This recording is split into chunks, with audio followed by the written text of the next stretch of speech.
Letter the 15th. Mining methods, miners, gamblers, etc. From our log cabin, Indian Bar, April 10th, 1852. I have been haunted all day, my dear M., with an intense ambition to write you a letter which shall be dreadfully commonplace and severely utilitarian in its style and contents.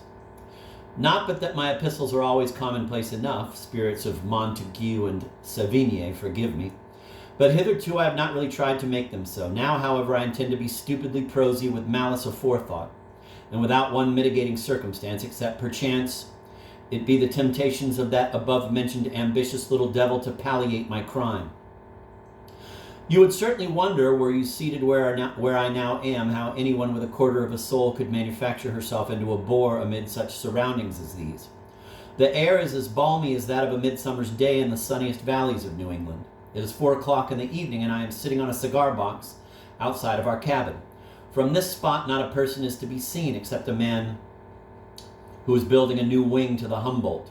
Not a human sound, but a slight noise made by the aforesaid individual in tacking on a roof of blue drilling to the room which he is finishing disturbs the stillness which fills this purest air.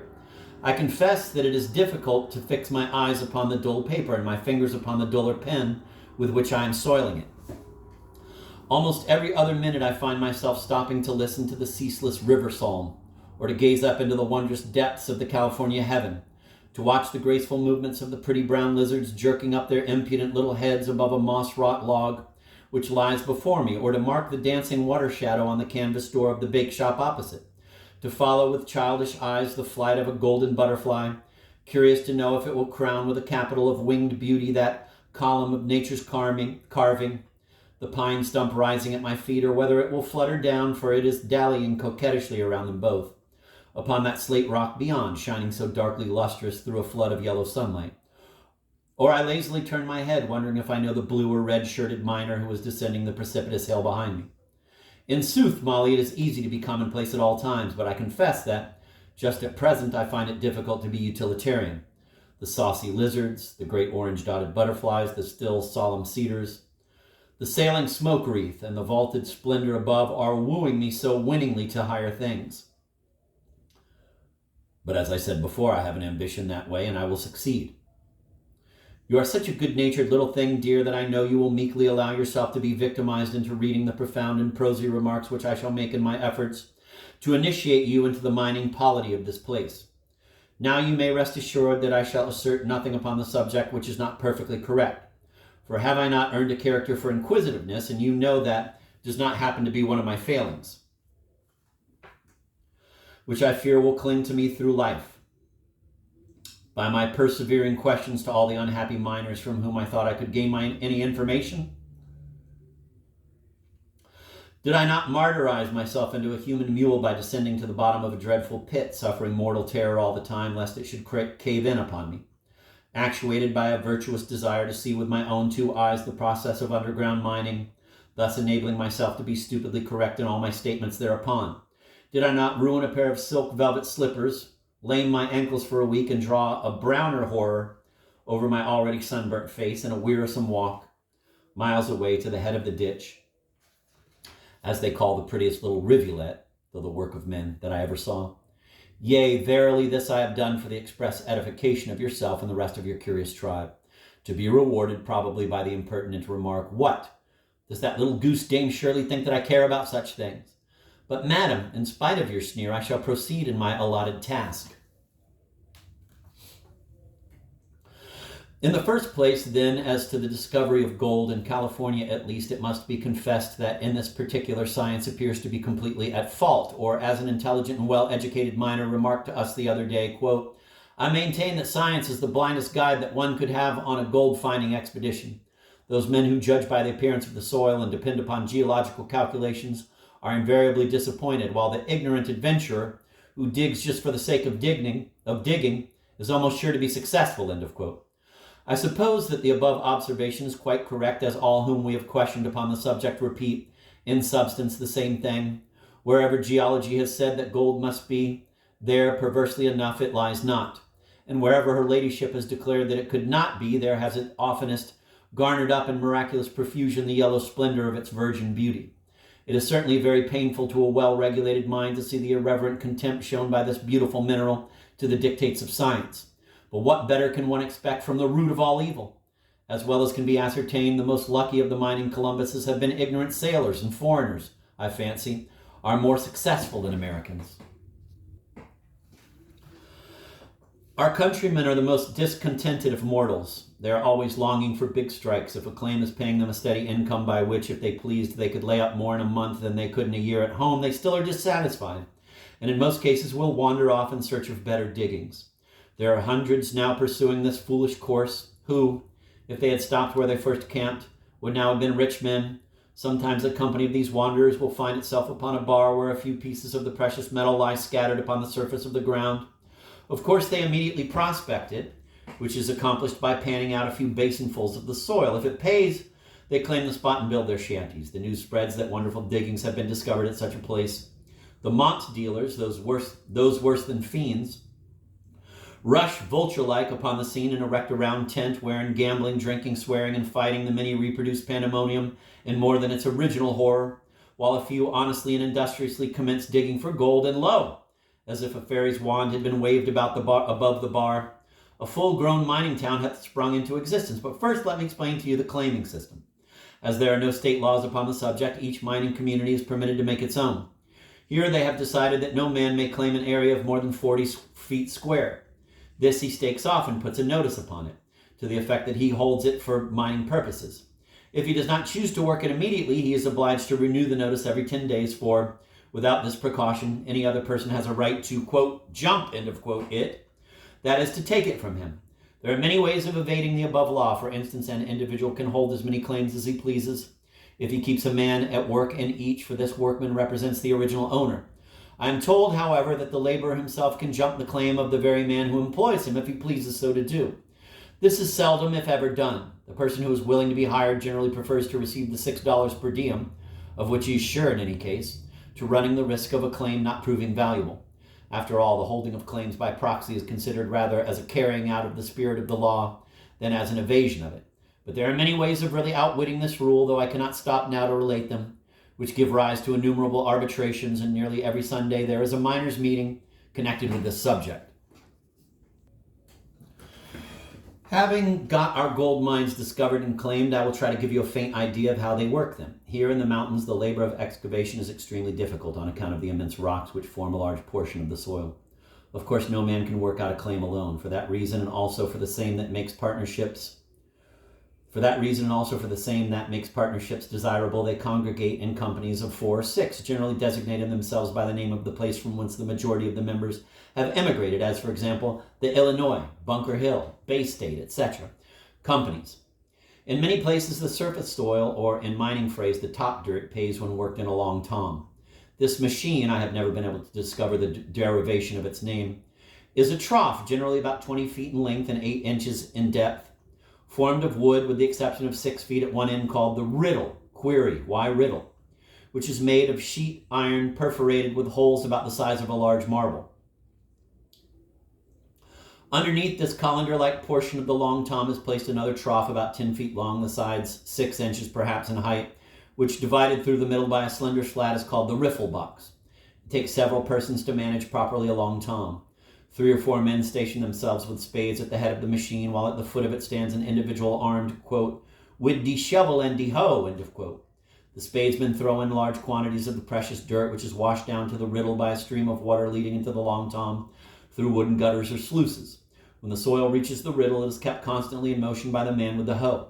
Of course, by this means, all the dirt and gold escapes through the perforations into the riffle box below, one compartment of which is placed just beyond the riddle. Most of the dirt washes over the sides of the riffle box, but the gold, being so astonishingly heavy, remains safely at the bottom of it. When the machine gets too full of stones to be worked easily, the man whose business it is to attend to them throws them out with his shovel, looking carefully among them as he does so for any pieces of gold which may have been too large to pass through the holes of the riddle. I am sorry to say that he generally loses his labor.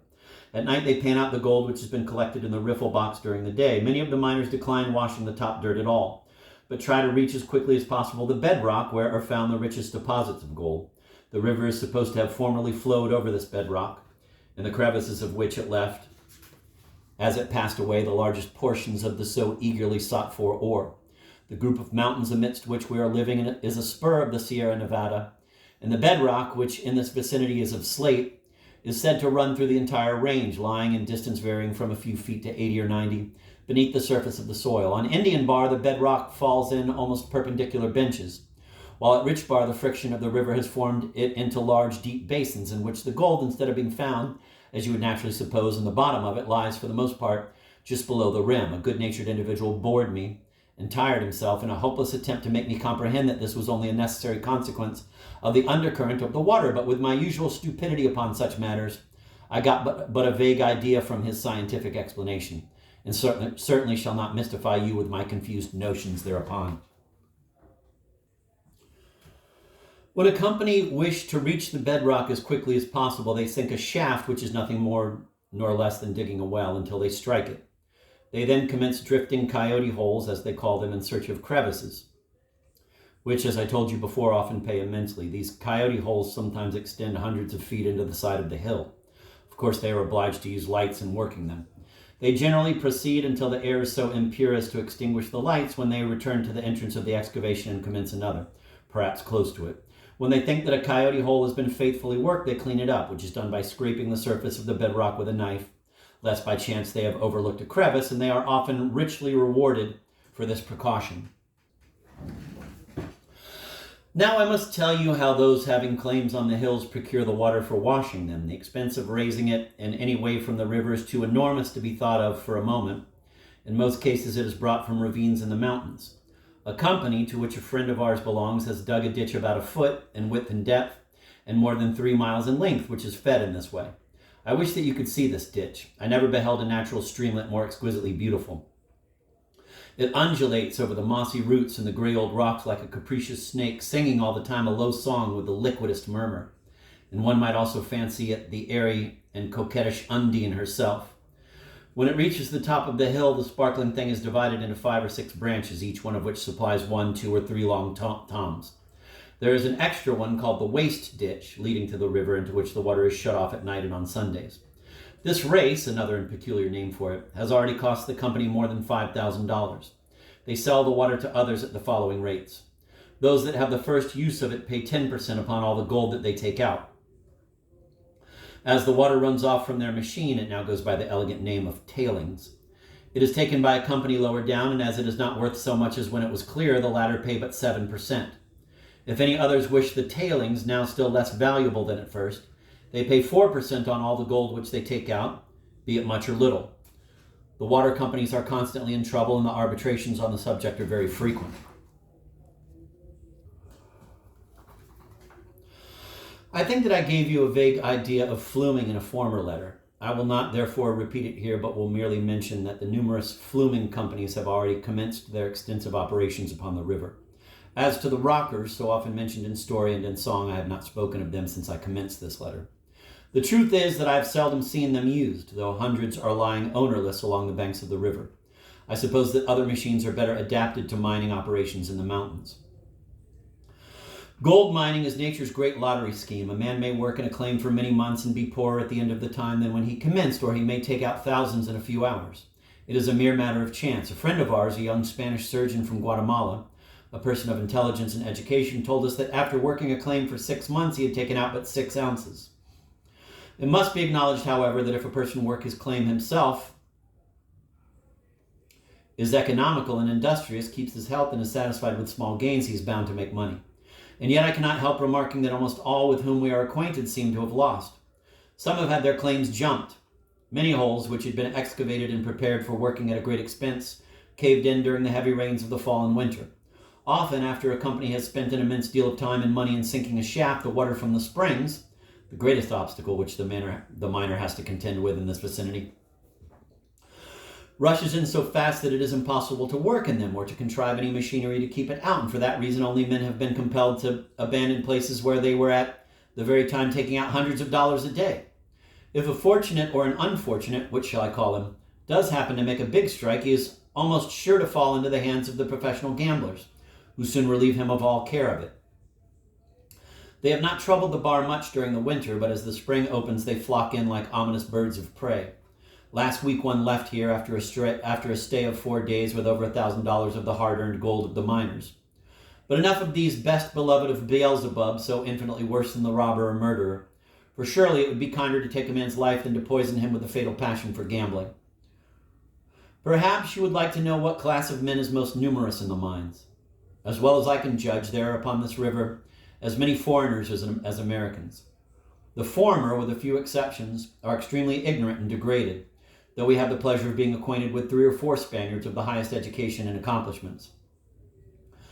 Of the Americans, the majority are of the better class of mechanics. Next to these in number are the sailors and the farmers. There are a few merchants and steamboat clerks, 3 or 4 physicians, and 1 lawyer.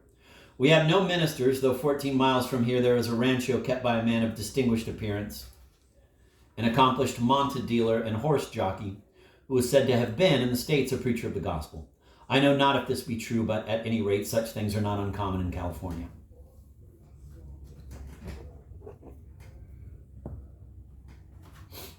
I have spun this letter out until my head aches dreadfully. How tiresome it is to write sensible things. But I have one comfort, though my epistle may not be interesting. You will not deny, my dear M., that I have achieved my ambition of making it both commonplace and utilitarian.